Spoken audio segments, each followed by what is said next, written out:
The provincial election campaign converging in North Bay today. The four candidates vying to be Ontario's next premier facing off in the first election debate. And today's head-to-head was a first chance for voters to see how the candidates differ on the issues that are facing the province.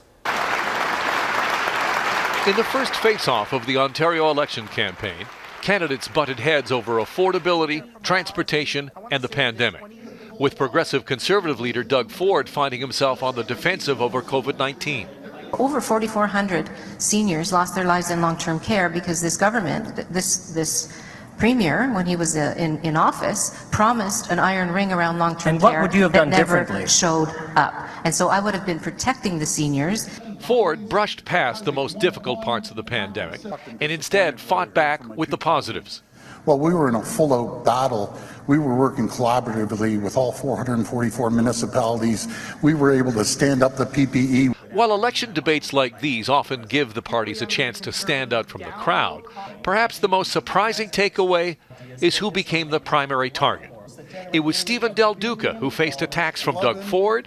Mr. Del Duca, you had your opportunity.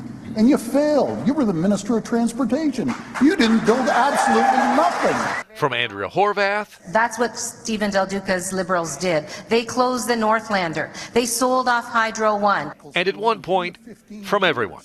Ontario Liberals in our platform are committed to restoring the rail service to the north. You broke it in the first place. We are. You canceled it. Well, we are. But wow. 10 years later. Del Duca has been dominating the headlines recently with new populist promises on affordability. But his party has not been able to escape a 15-year record. Del Duca used this debate as a rebranding opportunity. So I know that Doug Ford and Ms. Horwath want to be a little bit selective about history.